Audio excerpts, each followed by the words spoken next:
देखिए, कई बार संकट आते हैं और हम सोचते हैं कि ये परमेश्वर की ओर से है।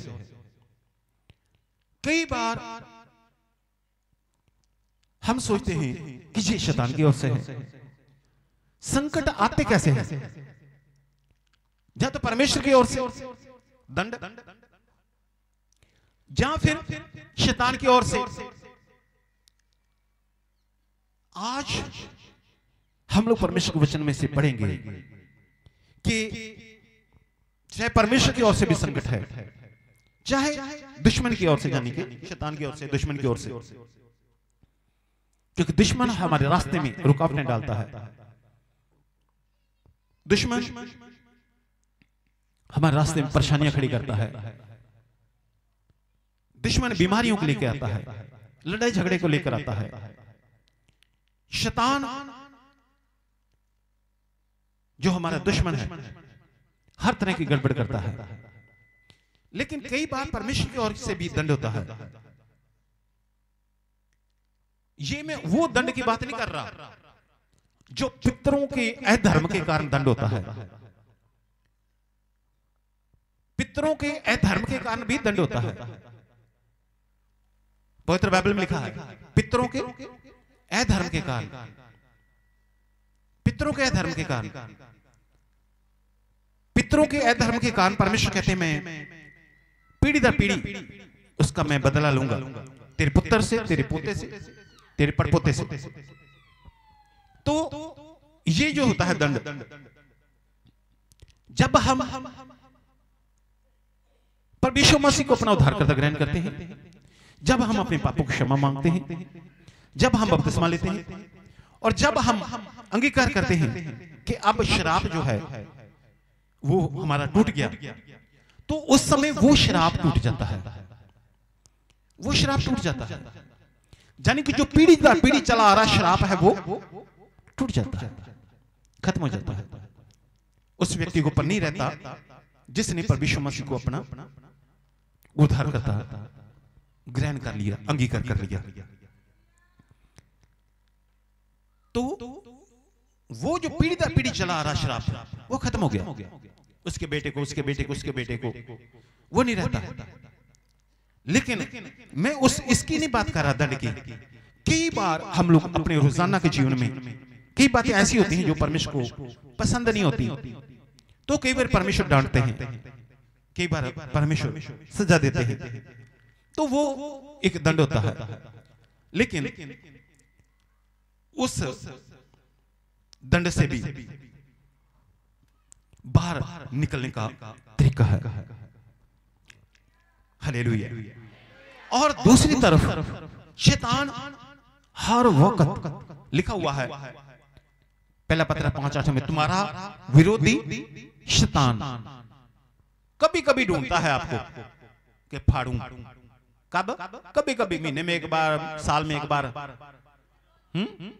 रोजाना, हर वक्त, हर समय, हर वक्त ढूंढता है कि फाड़ खाए। तो वो भी रुकावटें डालता है, वो भी अड़चन डालता है।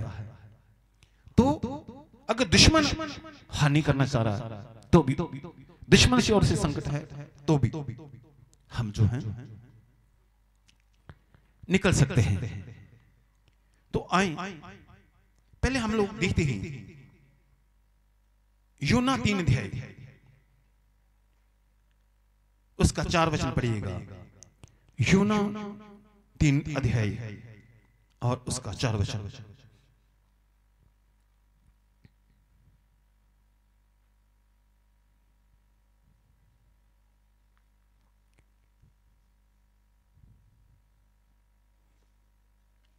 वचन भी कहता है जो बाड़ा तोड़े उसे सर्प डसेगा।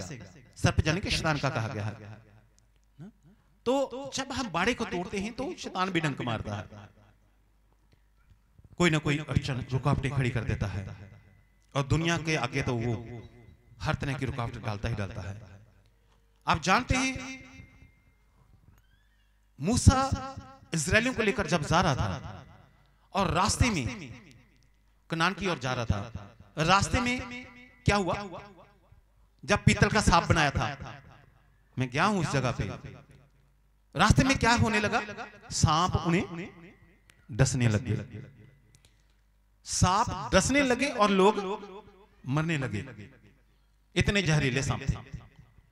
तो इसका मतलब ये नहीं था कि सांप उसी वक्त आ गए, पहले तो सांप थे ही नहीं, पहले थे, लेकिन उस समय उन्होंने क्या कर दिया था, बड़ा तोड़ दिया था। बड़ा तोड़कर वो परमेश्वर के विरुद्ध बुड़बुड़ाने लगे। वह लिखा है जब वो बुड़बुड़ाने लगे तब सांप डसने लगे। तो शैतान तो है, जब तक इसे बांधा नहीं जाएगा, जब तक आखिर में चलकर इसको आग की झील में फेंका नहीं जाएगा, तब तक तो ये है, तो है, ये तो है नहीं कि ये खत्म हो गया, क्योंकि आत्मा कभी नहीं मरती। लेकिन वहां सांप तो थे, ऐसा नहीं था कि सांप नहीं थे, वहां सांप तो थे, लेकिन परमेश्वर का सुरक्षा चक्र उनके चारों ओर था, परमेश्वर का घेरा उनके चारों ओर था, और इसलिए वो उन्हें डंस नहीं रहे थे, काट नहीं रहे थे, उनकी हानि नहीं हो रही। लेकिन जैसे उन्होंने वो बाड़ा तोड़ा और वो बुड़बुड़ाने लगे, परमेश्वर ये ऐसा ऐसा ऐसा, जैसे बुड़बुड़ाने लगे वो परमेश्वर के उस घेरे से बाहर हो गए, परमेश्वर के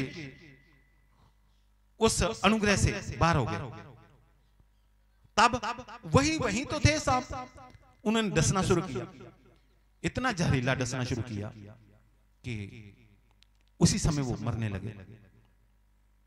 तब फिर परमेश्वर की ओर भागे और परमेश्वर से विनती की कि परमेश्वर मदद कर। और आप जानते हैं इस बात को, परमेश्वर ने मूसा से कहा पीतल का सांप बना और उसको ऊंचे पे खड़ा कर, जो कोई उसे देखेगा उस पे उसका असर नहीं होगा, है ना, वो बच जाएगा। भोले भाले थे आप जैसे, हम लोग जैसे, सांप डसा तो उन्होंने उसकी ओर देख लिया और वो बच गए। जो ज्यादा बुद्धिमान थे, ज्यादा ज्ञानी थे, ज्यादा पढ़े लिखे अपने आप को समझते थे, बड़े होशियार समझते थे, उन्होंने कहा इससे पीतल के सांप को देखने से क्या हो जाएगा, ये कोई दवाई थोड़ा है जिससे बच जाएंगे। उन्होंने नहीं देखा और वो उनको वो वहीं खत्म हो गए। लेकिन जिन्होंने देखा वो बचाए गए। हालेलुया। प्रभु यीशु मसीह ने भी कहा कि मुझे, जैसे पीतल का सांप के समय की बात है, मूसा ने पीतल का सांप बनाकर ऊंचे पे खड़ा किया था, जिसने उसे देखा और वो बच गए, वैसे ही मुझे भी ऊंचे पर खड़ा किया जाएगा, ऊंचे पे चढ़ाया जाएगा, यानी कि क्रूस के ऊपर चढ़ाया जाएगा। जो कोई मुझे देखेगा वो बच जाएगा और सांप नहीं डसेगा, उसकी मृत्यु नहीं होगी, दूसरी मृत्यु, नरक वाली मृत्यु नहीं होगी। अब हम जैसे लोग, आप जैसे लोग जो भोले पाले हैं और सीधे हैं, वो लोग इस बात पे विश्वास कर लेते हैं और प्रभु यीशु मसीह जो ऊंचे पे चढ़ाएगा क्रूस के ऊपर, प्रभु यीशु मसीह के ऊपर विश्वास करते हैं, प्रभु यीशु मसीह की ओर ताकते हैं, विश्वास करते हैं और इसके जहर से, शैतान के जहर से बच जाते हैं। और कई जो है ज्यादा बुद्धिमान है, वो कहते नहीं नहीं, हम तो जहां सांप ने डसा है इसके ऊपर दवाई घोट कर लगाएंगे, इसका तो ये इलाज करेंगे, इसका तो वो करेंगे, इसका ऐसा करके ऐसा करेंगे। जो अपने आप को ज्यादा बुद्धिमान करते हैं वो अपना तरीका ढूंढते हैं और कहते इससे क्या हो जाएगा, मान लो प्रभु यीशु मसीह की ओर देखने से क्या हो जाएगा, प्रभु यीशु मसीह पे विश्वास करने से क्या हो जाएगा। ऐसे उद्धार थोड़ा होता है, ऐसे मुक्ति थोड़ा मिलती है, ऐसे छुटकारा थोड़ा मिलता है। उसके लिए तो ये सब करना पड़ता है, बेचारे और रह जाते हैं। उस समय में ज्यादा बुद्धिमान अपने आप को जो समझते थे वो रह गए, खत्म हो गए। लेकिन जो बेचारे भोले वाले सीधे साधे थे, उन्होंने देखा पीतल के सांप की ओर। अगर परमेश्वर कहते कि ये सांप पीतल का बना दिया, इसको कूट कर पीस कर इसकी दवाई बना ले और जिसको सर पर डसे ये दवाई वहां लगाते रहना, फिर तो मान जाते। अच्छा ठीक है, दवाई है, ले उसको देखने से क्या हो जाएगा, उसके अंदर से थोड़ा दवाई अंदर आ जाएगी हमारे अंदर। तो ये सोच वाले जो ज्यादा बुद्धिमान थे, जो ज्यादा अपना दिमाग चलाते थे, वो फंस गए और जो विश्वास करने वाले थे सीधे साधे वो बच गए। हालेलुया। अब भी संसार में ऐसा हो रहा है, जो ज्यादा बुद्धिमान अपने आप को समझते हैं, बड़ा ज्ञानी, वो फंस गए। वो सोचते ले प्रभु यीशु मसीह पर विश्वास करने से क्या होगा। बाइबल कहती है कि विश्वास कर, जो विश्वास करे बपतिस्मा ले उसका उद्धार होगा। तो विश्वास कर तो तेरा घराना उद्धार पाएगा। हालेलुया। विश्वास से हमें उद्धार मिला और विश्वास से हम लोगों ने पवित्र आत्मा पाया। खैर, तो यूहन्ना 3:4 पढ़िएगा। योना ने नगर में प्रवेश करके एक दिन की यात्रा पूरी की और ये प्रचार करता गया, अब से 40 दिन के बीतने पर निनवे उल्ट दिया जाएगा। तो यहां आप जानते हैं निनवे में 1,20,000 लोग रहते थे। एक बहुत बड़ा शहर था और वो अनाज्ञाकार थे, परमेश्वर की आज्ञा का पालन नहीं करते थे।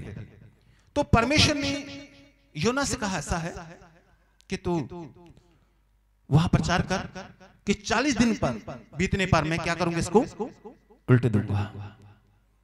1,20,000 लोग सब नष्ट कर दूंगा, सदोम और अमोरा की तरह सब खत्म हो जाएगा। जाकर उनको बोल कि 40 दिन के बीतने पर तुम नष्ट हो जाओगे। तब उसने जाकर प्रचार किया कि 40 दिन के बीतने बाद ये नींद में नष्ट हो जाएगा, सब लोग मारे जाएंगे, सब कुछ खत्म हो जाएगा, सब कुछ तबाह हो जाएगा। परमेश्वर का क्रोध है तुम पर क्योंकि तुम अनाज्ञाकार हो। 6 वचन पढ़िएगा। तब यह समाचार निनवे के राजा के कान में पहुंचा और उसने सिंहासन पर से उठ अपने राज के वस्त्र उतारकर टाट ओढ़ लिया और राख पर बैठ गया। राजा ने भी अपना टाट ओढ़ा और राख में बैठ गया। जब पश्चाताप करते थे पुराने नियम में अपने देखते हैं तो लोग राख में बैठ जाते थे, राख सिर पे लगा लेते थे, टाट पहन लेते थे और उपवास करते थे। तो राजा ने भी ऐसा किया। पूरा 8 से लेकर 10 वचन तक पढ़िए। मनुष्य और पशु दोनों टाट ओढ़े और वे परमेश्वर की दुहाई चिल्ला चिल्ला कर दे और अपने कुमार्ग से फिरे और उस उपद्रव से जो वे करते हैं पश्चाताप करें। संभव है परमेश्वर दया करे और अपनी इच्छा बदल दे और उसका भड़का हुआ कोप शांत हो जाए और हम नष्ट होने से बच जाए। जब परमेश्वर ने उनके कामों को देखा कि वे कुमार्ग से फिर रहे हैं तो उन्होंने कहा ऐसा है, वहां से पढ़िएगा। उन्होंने कहा ऐसा है, सब लोग क्या करें, उपवास करें, सब उपवास। राजा ने प्रधानों से सम्मति लेकर निनवे में इस आज्ञा का ढिंडोरा पिटवाया, क्या मनुष्य, क्या गाय बैल, क्या भेड़ बकरी या अन्य पशु कोई कुछ भी न खाए, वे न खाएं न पानी पिए। तो उपवास का प्रचार कराया गया सब जगह पर, राजा से लेकर भिखारी तक सबने उपवास किया और पश्चाताप किया और प्रार्थना की कि स्वर्ग का परमेश्वर अपना निर्णय बदल दे, स्वर्ग का परमेश्वर अपना निर्णय बदल दे। हालेलुया।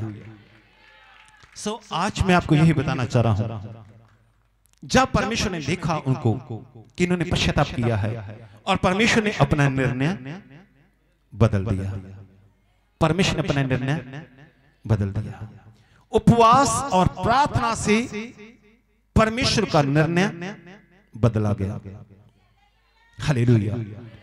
इसलिए मैं आपसे कहता हूं, अगर कोई परमेश्वर की ओर से भी कोई दंड है, परमेश्वर की ओर से कोई सजा है, परमेश्वर की ओर से कोई बीमारी आई है, परमेश्वर की ओर से कोई संकट आया है, परमेश्वर की ओर से कोई दुश्मन आपको दबा रहा है, तो भी आप बच सकते हैं। उपवास और प्रार्थना करें, उपवास और प्रार्थना करें, उपवास और प्रार्थना करें। आपको पता है जब सुलेमान ने परमेश्वर के विरुद्ध कोई बात की, तब लिखा वहां कि परमेश्वर ने उसका एक दुश्मन खड़ा कर दिया, फिर एक दुश्मन और परमेश्वर ने बना दिया। वहां यह शब्द आया है कि परमेश्वर ने एक दुश्मन बना दिया, परमेश्वर ने एक दुश्मन खड़ा कर दिया। तो अगर परमेश्वर की ओर से भी कुछ है, ऐसा दंड, ऐसी सजा, जहां परमेश्वर आपको सुधारने के लिए कुछ ऐसा कर रहे हैं, हमारी गलतियों के कारण हम पर अगर कोई दंड है, तो भी आज मैं आपसे कह रहा हूं, आप उपवास और प्रार्थना करें। संभव है कि परमेश्वर, स्वर्ग का परमेश्वर अपने निर्णय बदल दे। हालेलुया। अगर परमेश्वर की ओर से कोई समस्या है, अगर परमेश्वर की ओर से बीमारी है, अगर परमेश्वर की ओर से कोई रुकावटें हैं, अगर परमेश्वर की ओर से कोई ऐसी बात है जो आपके लाभ के लिए नहीं है, तो परमेश्वर निर्णय बदल देंगे, परमेश्वर निर्णय बदल देंगे। Hallelujah, hallelujah, hallelujah. परमेश्वर आपके आंसुओं को देखेंगे, परमेश्वर आपकी प्रार्थना को सुनेंगे, परमेश्वर आपके उपवास को देखेंगे और अपना निर्णय बदल देंगे। Hallelujah, hallelujah, hallelujah, hallelujah, hallelujah. परमेश्वर आपको, ये सब नष्ट होने वाले थे, ये सब परमेश्वर का क्रोध इन पर था, ये सब खत्म होने वाले थे, ये सब कुछ मिटने वाला था, ये सब मर मिटने वाले थे। इतना बड़ा घोर संकट था इनके ऊपर, लेकिन वो बदला गया उपवास और प्रार्थना से। Hallelujah, hallelujah. दूसरा, अगर आप जानते हैं इस बात को, फिर भी मैं आज आपको बताना चाह रहा हूं, अगर दुश्मन की ओर से है संकट खड़ा किया गया, दुश्मन की ओर से कोई परेशानी खड़ी की गई है, दुश्मन की ओर से बीमारियां ढेली गई हैं, दुश्मन की ओर से आपका बिजनेस फेल किया गया है, दुश्मन की ओर से, शैतान दुश्मन की ओर से आपके पति और पत्नी में लड़ाई झगड़ा डालकर अलग अलग किया गया है, दुश्मन की ओर से आपकी कमाई उड़ाई जा रही है। आपको पता है हागे में लिखा है, परमेश्वर खुद कहते हैं मैं तुम्हारी कमाई को उड़ा दिया। तो अगर परमेश्वर की ओर से है तो परमेश्वर का उपवास और प्रार्थना का सब कुछ बदल जाता है, निर्णय बदल जाते हैं। लेकिन अब मैं दुश्मन की ओर से, शैतान की ओर से कह रहा हूं, अगर वो आपकी कमाई खा गया, अय्यूब में लिखा है कि परमेश्वर उसके मुंह से जो भी आपकी खा गया है, उसके मुंह से परमेश्वर उगलवा देंगे, वो उगल देगा, जो कुछ भी शैतान ने खाया है वो उगल देगा, परमेश्वर उसको बाहर निकाल देंगे। हालेलुया, वो सब उगल देगा, वो बाहर निकाल देगा। अगर वो उसने आपकी हानि की है, अगर आपका वो धन खा गया है, वो उगल देगा। Hallelujah, hallelujah. तो शैतान भी कमाई को उड़ा देता है, शैतान परिवारों में लड़ाई झगड़े करवाता है, शैतान ऊंचाइयों से नीचे गिराता है, शैतान पाप की ओर ले जाता है, शैतान बर्बादी की ओर लेकर जाता है। कई बार हम सोचते हैं बिजनेस क्यों फेल हो गया, अच्छा काम चलता था, ऐसे क्यों हो गया, पहले तो ऊपर के ऊपर चढ़ रहे थे, नीचे क्यों हो गए। शैतान भी डालता है। अगर ऐसा है तो भी इसका उपाय है। एस्तर में जब हम लोग पढ़ते हैं, एस्तर 3 अध्याय उसका 13 वचन, एस्तर के समय में आप उस घटना को जानते हैं, लेकिन फिर भी मैं आपके ध्यान में इस बात को लाना चाह रहा हूं। एस्तर 3 अध्याय 13 वचन जब हम पढ़ते हैं तो वहां का दुश्मन था, जो हमान नाम का जो दुश्मन था, उसने राजा जो था वो अपनी पटरानी को हटाने के कारण, जो रानी वस्ती थी उसको हटाने के कारण वो ज्यादा नशे में रहता था। तो राजा ने अपनी अंगूठी उतारकर इसी को दे दी, भी तू फैसले करता रहे। लेकिन ये परमेश्वर के लोगों का विरोधी था, परमेश्वर के लोगों का दुश्मन था, ये परमेश्वर के लोगों का नाश करना चाह रहा था, ये दुश्मन परमेश्वर के लोगों को बर्बाद करना चाह रहा था, उनके रास्ते में कांटे बिछाना चाह रहा था, बर्बादी की। वहां लिखा है ये दुश्मन सत्यानाश करना चाह रहा था, ये दुश्मन परमेश्वर के लोगों को, बच्चों को मार देना चाहता था, औरतों को मार देना चाहता था, जवान लोगों को मार देना चाहता था, बूढ़ों को मार देना चाहता था, पशुओं को और सारी धन संपत्ति को लूट लेना चाहता था। लेकिन वहां भी सब कुछ बदल गया। हालेलुया, वहां भी सब कुछ बदल गया, उस निर्णय को भी बदला गया। अगर परमेश्वर के और किसी को निर्णय है वो भी बदला जाएगा, अगर दुश्मन ने कोई निर्णय ले लिया वो भी बदला जाएगा। हालेलुया। 3 अध्याय 13 वचन, राज्य के सब प्रांतों में इस आशय की चिट्ठियां हरकारों के द्वारा भेजी गई कि एक ही दिन में अर्थात अदार नामक 12वें महीने के 13वें दिन को क्या जवान, क्या बूढ़ा, क्या स्त्री, क्या बालक सब यहूदी मार डाले जाएं, नष्ट किए जाएं और उनका सत्यानाश किया जाए। सत्यानाश किया जाए और उनकी धन संपत्ति लूट ली जाए। उनकी धन संपत्ति लूट ली। अब राजा की मोहर लगाकर सब प्रांतों में, सब राज्यों में ये चिट्ठी भेज दी कि इनका सत्यानाश किया जाए। जवानों को, बूढ़ों को, सबको, बच्चों को, सबको मार दिया जाए। इनका नामो निशान मिटा दिया जाए, इनका सत्यानाश किया जाए और इनकी धन और संपत्ति लूट ली जाए। ये एक दिन हो, सब जगह पर, पूरे राज्य में एक जगह हो, एक दिन हो पूरे राज्य में। और वो था 12वें महीने का 13वां दिन, इस्राएली महीनों का 12वें महीने का वो 13वां दिन था। इतना बड़ा संकट, इतना बड़ा संकट, लोग रो रहे थे कि अब क्या। इनको रात को नींद नहीं आती थी कि अब क्या होगा। अब वो 12वें महीने की 13 तारीख आएगी, ये मार देंगे हमें। लोग अपने बच्चों की ओर देखते थे, हमारे बच्चों को भी मार दिया जाएगा। अब राजा का मोहर लगी हुई चिट्ठी है, अब क्या करेंगे। और ये बेचारे रातों को जाग रहे थे। दूसरी तरफ दुश्मन को भी रात को नींद नहीं आ रही थी, वो योजना बना रहे थे। 12वें महीने के 13वें दिन सुबह 4 बजे पहले इस घर को लूटेंगे, इनको मारेंगे, इनका सामान, धन संपत्ति लूटेंगे, फिर दूसरे घर को लूटेंगे, इनकी संपत्ति लूटेंगे, फिर उनको मारेंगे। दुश्मन योजना बना रहे थे। दुश्मन हथियारों को तीखा कर रहे थे, दुश्मन हथियारों को इकट्ठा कर रहे थे, दुश्मन हथियारों को खरीद रहे थे कि 12वें महीने की 13 तारीख आएगी और ये तो बस कोठी, उस समय के जो भी मकान थे, ये मकान कोठी मेरी, इनका खेत मेरा, इनकी जो दाख की बारी है, अंगूरों का बाग है वो मेरा, इनकी सारी धन संपत्ति सब मेरी, इनको तो मैं मारूंगा। वो भी रात को योजना बना रहे थे, सो नहीं पा रहे थे, लेकिन ये बेचारे दुख के मारे सो नहीं पा रहे थे। जब गली में इधर उधर जाते होंगे तो वो इशारों इशारों में कहते होंगे आने दे, 13 तारीख आने दे, 12वें महीने की 13 तारीख आने दे, उस दिन बताएंगे आपको। और वो तैयारी कर रहे थे, वो उनको मतलब वो नाच रहे थे, कूद रहे थे। बस अब कुछ दिन बाकी, दुश्मन ने इतनी बड़ी योजना बनाई कि इनका नामो निशान मिटा दिया जाए। आज भी दुश्मन शैतान आपके विरुद्ध में योजना बनाता है। आज भी दुश्मन शैतान आपकी प्रॉपर्टी को बर्बाद करना चाहता है, आपके जीवन को बर्बाद करना चाहता है, आपको आत्महत्या की ओर लेकर जाना चाहता है, आपको निराशा में डालना चाहता है, आपको असफलता की ओर लेकर जाना चाहता है, आपके परिवारों को उजाड़ना चाहता है, आपके बिजनेस को बर्बाद करना चाहता है, आपकी स्टडी को, आपके जीवन को, आपके जीवन में पाप को लाकर हर तरह की बर्बादी।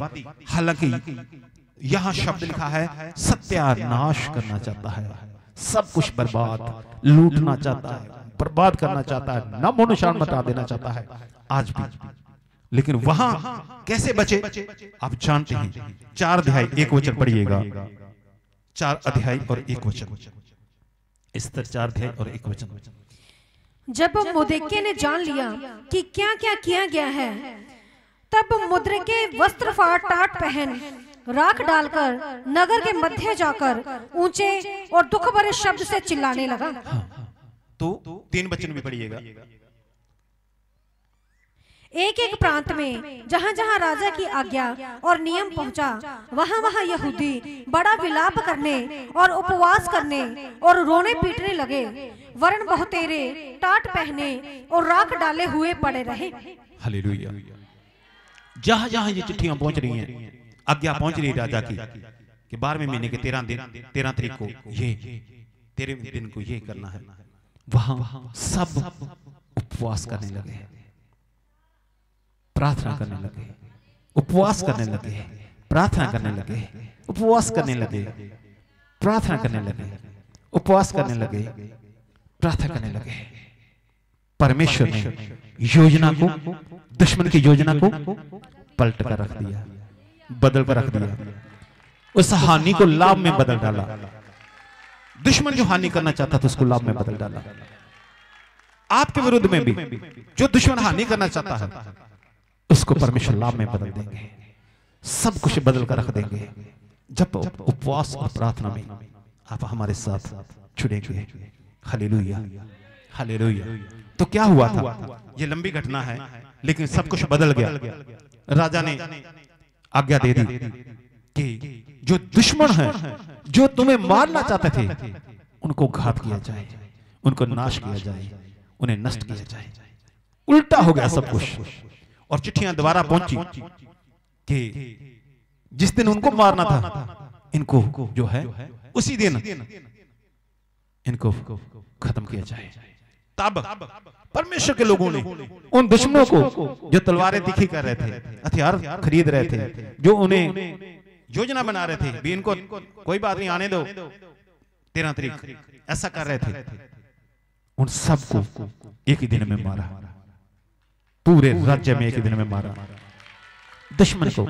और जो राजधानी थी, उस राजधानी में राजा की आज्ञा से 3 दिन लगातार घात करते रहे। 3 दिन तक दुश्मन को मारते रहे। और जो मेन मुड था, मेन मुखिया था, उसको फांसी के ऊपर लटका दिया गया। उसके बच्चों को भी, जो उसके बेटे थे, उनको भी लटका कर मार दिया गया। और उसकी जो धन संपत्ति थी वो स्तर को दी गई, उसका घर स्तर को दिया गया। Hallelujah, hallelujah. लेकिन एक मोड़ आया, एक टर्निंग पॉइंट आया। दिन चल रहे थे भी ये इतनी थी को नाश किए जाएंगे, नाश किए जाएंगे, नाश किए जाएंगे। एकदम से एक मोड़ आया, वो था उपवास और प्रार्थना। उपवास और प्रार्थना, उपवास और प्रार्थना। योना के समय में भी, नीनवे नगर में भी लोग चल रहे थे बस मौत की ओर। 40 दिन के बीतने पर सब कुछ खत्म। 10 दिन निकल गए, 5 दिन निकल गए, 1 दिन निकल गया, सब कुछ खत्म होने वाला था, बर्बाद और नाश होने वाला था, सत्यानाश होने वाला था। लेकिन एक दिन ऐसा एक टर्निंग पॉइंट आ गया, एक मोड़ आया, उपवास और प्रार्थना, और परमेश्वर का निर्णय बदल गया। Hallelujah, hallelujah, hallelujah, hallelujah. बहुत बार तो आप लोग समझ ही नहीं पाते कि ये परमेश्वर की ओर से है, शैतान की ओर से। कई बार अपने समझ ही नहीं पाते भी रुकावट परमेश्वर की ओर से है, शैतान की ओर से, पता नहीं चलता, समझ नहीं पाते, बहुत बार नहीं समझ पाते। लेकिन आपकी प्रार्थनाएं बदल देती है निर्णय को। हालेलुया। ऐसे ये तो एक आम बात है, लेकिन कई बार आपके जीवन में ऐसी घटनाएं होती हैं जिनको आपको समझने में समय लगता है। समझने में भी ये परमेश्वर की ओर से थी कि शैतान की ओर से थी, ये बीमारी आ गई परमेश्वर की ओर से थी कि शैतान की ओर से थी, ये रुकावट आ गई परमेश्वर की ओर से थी कि शैतान की ओर से थी, ये ऐसी घटना हुई हमारे साथ, ये परमेश्वर की ओर से थी कि शैतान की ओर से थी। कई बार बहुत देर बाद चलकर समझ आती है, बहुत देर बाद समझ आती है भी ये तो परमेश्वर की ओर से थी या उसके ओर। तो मैं आपसे ये कह रहा हूं, उस पर किसी दिन हम लोग परमेश्वर के वचन में से समझेंगे कि इसको कैसे समझ पाएं कि ये परमेश्वर की ओर से या उसकी ओर से है, शैतान की ओर से। लेकिन आपसे मैं कहता हूं, तुरंत किसकी ओर से भी हूं, तुरंत प्रार्थना करें, उपवास करें, प्रार्थना करें। अगर उपवास का समय नहीं है, तुरंत ही अपने को जरूरत है, प्रार्थना करें, प्रार्थना करें। प्रार्थना मौत के मुंह से भी बचा सकती है। Hallelujah, hallelujah. पतरस को, परमेश्वर के दास को, पतरस को सुबह मार देना था, रात को ही कलीसिया के लोग प्रार्थना कर रहे थे, उपवास से प्रार्थना कर रहे थे। हालेलुया। और परमेश्वर ने मौत के मुंह से उसे बचा लिया, परमेश्वर से छुड़ा लिया। हो हालेलुया, हालेलुया। प्रार्थनाएं मौत के मुंह से बचा लेती हैं, परमेश्वर के निर्णय को भी बदल देती हैं, परमेश्वर के फैसलों को बदल देती हैं। हालेलुया। उपवास और प्रार्थना परमेश्वर के फैसलों को भी बदल देती हैं। आपको पता है, पढ़ना नहीं, यशायाह 38 अध्याय में जब हिजकिय्याह राजा को परमेश्वर ने संदेशा भेज दिया भी तेरी उम्र पूरी होगी, जितनी तेरी उम्र लिखी थी, जितने दिन तेरे मैंने ठहराए थे वो पूरे हो गए, अब बस पूरा हुआ। जो कुछ तू फैसला करना है, वसीयत करनी है, जायदाद बांटनी है, जो निर्णय लेना ले ले, अब तेरी उम्र पूरी होगी, तू नहीं बचेगा, तू नहीं बचेगा, तू मर ही जाएगा, ऐसा लिखा, तू मर ही जाएगा, नहीं बचेगा, तेरी उम्र पूरी। अब परमेश्वर ने निर्णय कर लिया, किसी दुश्मन ने नहीं, परमेश्वर ने। आप परमेश्वर का निर्णय कैसे पलटता, लेकिन परमेश्वर का निर्णय भी पलट गया। वो गया, लिखा हुआ है, वो गया, एकदम उपवास करने का समय नहीं था, तुरंत उसको करना था, एकदम से फटाफट वो प्रार्थना करने लगा। हालेलुया, वो प्रार्थना करने लगा, परमेश्वर बचा। परमेश्वर कहा, देख मैं तेरे आंसू देखे हैं, तेरी प्रार्थना सुनी है, तेरी 15 साल उम्र और बढ़ा देता हूं। अब परमेश्वर तो निर्णय ले ही चुके थे, परमेश्वर फैसला कर चुके थे, उसकी लिखी उम्र इतनी थी। 14:5 में लिखा है यूब में कि परमेश्वर ने एक सीमा बांधी है, परमेश्वर के पास दिनों की गिनती लिखी हुई है जिसे कोई पार नहीं कर सकता। उसकी पूरी होगी जब, तो भी परमेश्वर ने पार करा दिया। 15 साल और प्रार्थना से हालात बदल गए, प्रार्थना से हालात बदल गए। हालेलुया। आप में से कई लोग कह सकते हैं कि हमसे उपवास नहीं रखा जाता, हम तो अब, कई तो कहेंगे मैं तो 40 साल हो गया, 50 साल का हो गया, बूढ़ा हो गया। एक वचन पढ़िए, लूका 2 अध्याय 36 और 37, लूका 2 अध्याय 36 और 37। तो मेरे से तो उपवास नहीं रखा जाएगा, मुझसे, मेरे से नहीं रखा जाता। कई लोग, जवान लोग भी मुझे कहेंगे, नहीं पास्टर जी मेरे से तो नहीं, बिशप जी मेरे से तो नहीं, मेरे से, सर जी मेरे से तो नहीं रखा जाता उपवास। परमेश्वर के लोगों, अभी मैं आपको दिखाता हूं एक चीज वचन में से, और उसके बाद आप नहीं कहेंगे मेरे से नहीं रखा जाता।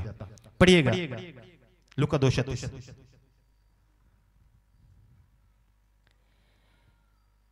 वह 84 वर्ष से विधवा थी और आराधनालय को नहीं छोड़ती थी, पर उपवास अशेर के गोत्र में से हना नामक फनूएल की बेटी एक भविष्यवक्तिन थी। वह बहुत बूढ़ी थी। वो कौन थी? बहुत जवान थी। हना नामक एक स्त्री थी, वो बहुत बूढ़ी थी। बहुत लिखा हुआ है, वो बहुत बूढ़ी थी। और विवाह होने के बाद 7 वर्ष अपने पति के साथ शुरू से पढ़ो पूरा। अशेर के गोत्र में से हना नामक फनूएल की बेटी एक भविष्यवक्तिन थी। वह बहुत बूढ़ी थी, बहुत बूढ़ी थी। हाँ। और विवाह होने के बाद 7 वर्ष अपने पति के साथ रह पाई थी। वह 84 वर्ष से विधवा थी। कितने सालों से? 84 सालों से क्या थी? विधवा थी। और कितने साल अपने पति के साथ रही? 7 साल। 7 साल पति के साथ रही। उसका पति की मृत्यु हो गई थी। 7 साल और 84 साल कितने हो गए? 91, 91 साल की थी वो बूढ़ी। 90 और 1 साल की, 90 और 1 साल की, 91 साल की बूढ़ी थी वो।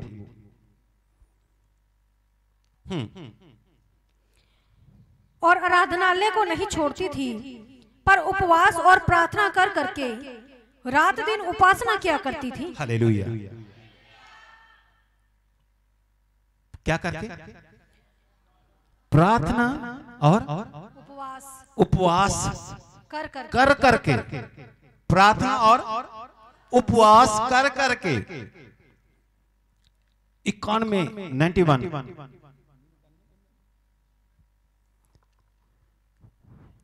साल की, 91 साल की बूढ़ी, 91 साल की बूढ़ी चर्च में आना बंद नहीं किया।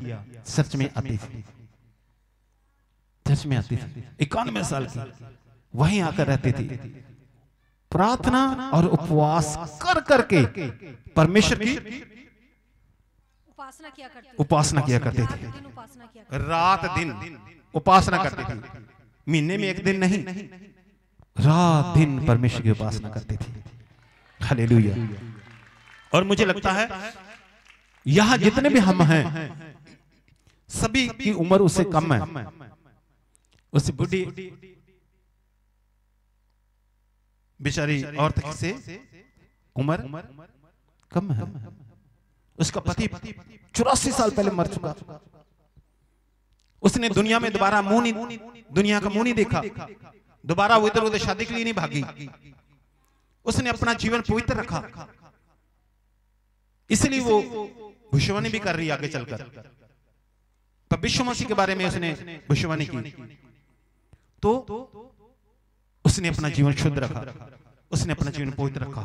84 सालों से उसने अपना जीवन पवित्र रखा। हालेलुया।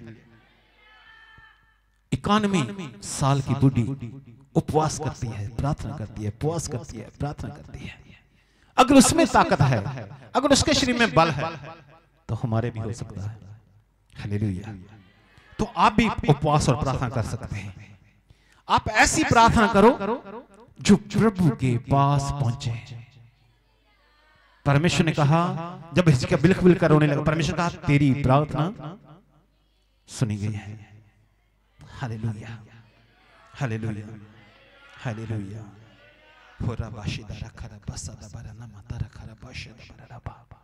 लेकिन कुछ लोग ऐसे हैं जो प्रार्थना करते हैं मूसा के समय में, जो बुड़बड़ाते थे। कुछ लोग ऐसे करते हैं जो बुड़बड़ाकर प्रार्थना करते हैं, बुड़बड़ाकर व्रत रखते हैं, उपवास करते हैं, बुड़बड़ाकर प्रार्थना करते हैं, बुड़बड़ाकर चर्च में आते हैं, फिर उन्हें सांप डसने लगे, सांप ने डसने लगे। प्रार्थना का मतलब विनती, विनती का मतलब विनती करनी। परमेश्वर दया का, परमेश्वर रहम का, परमेश्वर तरस का, हमारे गुप्त दुश्मनों से हमारी रक्षा कर। गुप्त दुश्मन भी हैं, एक सीधे होते हैं जिनको अपने देखते हैं। हे परमेश्वर हमारी मदद कर। ऐसी प्रार्थना जो परमेश्वर के हुजूर में पहुंचे। आपको पता है जब परमेश्वर मसीह को क्रूस पे चढ़ाया गया, तब एक डाकू दाहिने था और एक डाकू बाएं था। दोनों डाकू थे, दोनों ने पाप किया, दोनों डाकू थे, दोनों को बराबर सजा मिली और दोनों ने अधोलोक में, नरक में जाना था। दोनों ने नरक में जाना था। दोनों का फैसला हो चुका था, यहां मरेंगे और स्वर्गदूत क्या करेंगे, जैसे अपने पढ़ते हैं लुका में, उसे उठाकर कहां फेंकेंगे, अधोलोक में, नरक में डालेंगे। उन्हें पता था बस थोड़ी देर मरना, सजा यही है, क्रूस के ऊपर मरेंगे और फिर नरक में जाएंगे। नरक इंतजार कर रहा था, अधोलोक इंतजार कर रहा था, सब कुछ तैयारी थी। यहां आग में फेंका जाएगा, आग में फेंका जाएगा, सब कुछ। लेकिन क्या हुआ? अचानक से कुछ हुआ, अचानक से कुछ हुआ। एक नरक में चला गया, एक स्वर्गलोक में चला गया। एक नरक में तड़प रहा है, एक परमेश्वर मसीह के साथ है। अचानक से निर्णय बदल गए, अचानक से कुछ हो गया, अचानक से कुछ हलचल हुई, सब कुछ बदल गया। वो स्वर्गदूत जो तैयार थे भी, अब शाम तक तो मरना ही है, क्योंकि उनकी टांगे भी तोड़ दी जाती थी और शाम को उन्हें उतारा जाता था, फेंक दिया जाता था। वो मतलब उस समय तो उन्होंने मर ही जाना है, खून बह बह कर ही मर जाते थे। तो स्वर्गदूत तैयार थे, इन दोनों को उठाकर, परमेश्वर की आज्ञा ही थी, इन दोनों को उठाकर कहां फेंकना है? अधोलोक में, नरक में, जहां आग जलती है, जहां तड़पना है। सब कुछ तैयार था, इंतजार था, ड्यूटियां लगी हुई थी, बस इनको उठाना, फेंकना वहां पर। लेकिन अचानक ऐसा कुछ हुआ कि ड्यूटी वाले देखते रह गए। परमेश्वर ने ड्यूटी लगाई थी, वो स्वर्गदूत देखते रह गए, ये क्या हो गया, कैसे बदल गया। एक को ने उठाकर फेंका और एक को परमेश्वर से अपने साथ ही स्वर्गलोक में ले गए। Hallelujah, hallelujah. कुछ बदल गया। वहां उपवास करने का समय नहीं था कि एक दिन चलो उपवास करते हैं फिर देख लेंगे। वहां सिर्फ प्रार्थना, सिर्फ प्रार्थना काम आई। और प्रार्थना भी कैसी, आप जानते हैं। एक जने ने कहा कि परमेश्वर मसीह से कहा कि अगर तू प्रभु है, आप भी बच, हमें भी बचा। बुड़बुड़ाने वाली प्रार्थना, सांप ने डसा उन्हें, बुड़बुड़ाने वाली प्रार्थना कर रहा। तो आप प्रभु हैं, तो अगर परमेश्वर का पुत्र है, नीचे उतरे, हमें बचा, तो आप भी बच। ऐसे करके बुड़बुड़ाकर प्रार्थना कर रहा है। लेकिन दूसरे ने कहा, हे प्रभु यीशु मसीह, जब तू अपने राज्य में जाए मुझे याद करना। उसने कहा, हे प्रभु यीशु मसीह, मुझ पे दया कर। हे प्रभु यीशु मसीह, मैं अपने पापों को मानता हूं, सब कुछ, हालांकि मुंह से जो लिखा हुआ है उतना ही लिखा है। उसने कहा, हे प्रभु यीशु मसीह, तो अपने राज्य में मुझे याद करना। उसने प्रभु यीशु मसीह पर विश्वास किया, उसने प्रभु यीशु मसीह की विनती की, उसने प्रभु यीशु मसीह की प्रार्थना की। तो प्रभु यीशु जी ने कहा, तू आज ही मेरे साथ होगा। जैसे प्रभु यीशु जी ने कहा, तू आज मेरे साथ स्वर्गलोक में होगा, तो वो बेचारे स्वर्गदूत जिसकी ड्यूटी थी भी इसको तो मैंने आग में डालना है, वो एकदम से देखते रह गए। सब कुछ बदल गया। जब वो स्वर्गलोक में गया तो साथी पूछ रहे होंगे ऊपर वाले, अरे क्या हुआ, तू तो नरक में जाने वाला था, यहां कैसे आ गया?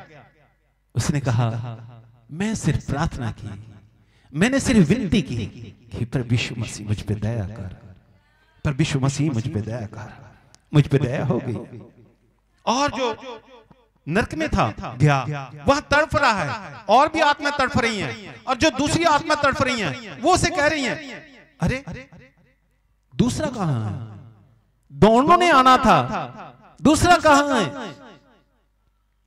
वो कहता, वो ऊपर देखो, लाजर की तरह ऊपर दिखाई दे रहा था, वो ऊपर है, वो तो उसकी ओर देखा और वो था मेरे साथ वाला। तो उन्होंने कहा, अरे दोनों के पास बराबर दूरी थी, प्रभु यीशु मसीह बीच में थे, जितनी दूरी इधर थी उतनी दूरी उधर थी, दोनों के पास बराबर टाइम था, दोनों के पास बराबर समय था, बराबर माहौल था, बराबर हालात थे, एक जैसे हालात थे सब। तो कहने लगे, तू फिर वहां क्यों नहीं गया? वो वहां क्यों गया? उसने कहा, तड़फ रहा है आग में। उसने कहा, उसने प्रार्थना की थी। तो उसने कहा, तू? कहता, मैंने भी प्रार्थना की थी, बस उस प्रार्थना में अंतर था। उसने कहा, हे प्रभु यीशु मसीह मुझ पे दया कर, अपने राज्य में मुझे याद करना। और मैंने कहा था, अगर तू परमेश्वर का पुत्र है, बुड़बुड़ा कर कहा था, तू आप भी बच और हमें भी बचा। तो वो बेचारे कहते जो नरक में सड़ रहे थे, अरे निकम्मे, तेरा क्या जाता, इतना सा तू भी कह देता कि हे प्रभु यीशु मसीह मुझ पे दया कर, तो आज यहां करोड़ों सालों के लिए, सदा के लिए, अनंत के लिए आग में तो न जलना पड़ता। और वो देखो ऊपर मौज मार रहा, आनंद में है, शांति में है। जैसे ब्राह्मण ने कहा था कि लाजर यहां शांति में है और तू वहां तड़प रहा है, तो तू तड़प रहा है। इतना सा मुंह से कहना था, प्रभु यीशु मसीह मुझ पे दया कर, बस। परमेश्वर के लोगों, एक आपकी प्रार्थना हालात बदल देती है, लेकिन वो प्रार्थना विनती के साथ हो, वो प्रार्थना विनती के साथ हो। एक अंत में आयत पढ़िएगा, मरकस 1:40 वचन, मरकस 1:40 वचन। आपकी प्रार्थना आपके हालातों को बदल देती है। और वो प्रार्थना जब आपके साथ परमेश्वर के दास लोग और आपकी प्रार्थना जब एक हो जाती है तो स्वर खुल जाते हैं। हालेलुया। आपकी और परमेश्वर के दास जब मिलकर प्रार्थना करते हैं, हाँ और आमीन के साथ उसके ऊपर मोहर लग जाती है। Hallelujah, hallelujah. परमेश्वर के दास लोगों की प्रार्थना ग्रहण की जाती है, आप लोगों की प्रार्थना ग्रहण की जाती है जब आप और हम, कलीसिया और परमेश्वर के दास लोग मिलकर प्रार्थना करते हैं। जैसे आप प्रार्थना निवेदन लिखवा कर जाते हो, हम लोग प्रार्थना करते हैं, आप भी प्रार्थना करते हैं, हम भी प्रार्थना करते हैं, हालात बदल जाते हैं, स्वर खुल जाता है, उनके लिए स्वर खुल जाता है। हाँ, अंत में पढ़िएगा मरकस 1:40। एक कोढ़ी प्रभु यीशु के पास आया और उससे विनती की और उसके सामने घुटने टेक कर उससे कहा। हाँ, तो प्रभु यीशु मसीह के पास आया, घुटने टेके और उससे विनती की, उससे विनती की। उस डाकू ने विनती नहीं की, एक ने की, एक ने नहीं की, उसने विनती की। हे प्रभु, अगर आप चाहें तो मुझे चंगा कर सकते हैं। विनती की। उसने चैलेंज नहीं किया कि अगर तू प्रभु हो तो चंगा करके दिखा, दूसरे कोड़ियों को तो चंगा किया, मुझे भी चंगा कर। नहीं, विनती की। उस विनती को सुना गया। Hallelujah, hallelujah. परमेश्वर के पास आया, घुटने टेके और विनती की कि प्रभु मुझ पे दया कर। Hallelujah, hallelujah, hallelujah, hallelujah, hallelujah. प्रार्थनाएं और उपवास आपकी हालातों को बदल देते हैं। और वो प्रार्थनाएं जिसके अंदर परमेश्वर के दास लोगों की प्रार्थना साथ में मिल जाती हैं, सुर खुलते हैं, सुर खुलते हैं। परमेश्वर मौत के मुंह से भी आपको बचा लेता है। कलीसिया की प्रार्थना से परमेश्वर का दास पतरस मौत के मुंह से बचाया गया, और पतरस की प्रार्थना से कितने ही लोग मौत के मुंह से बचाए गए। जब मिलकर प्रार्थना करते हैं, मौत के मुंह से छुड़ाए जाते हैं, बीमारियों से बचाए जाते हैं, सब कुछ बदल जाता है, हालात बदल जाते हैं, हालात बदल जाते हैं।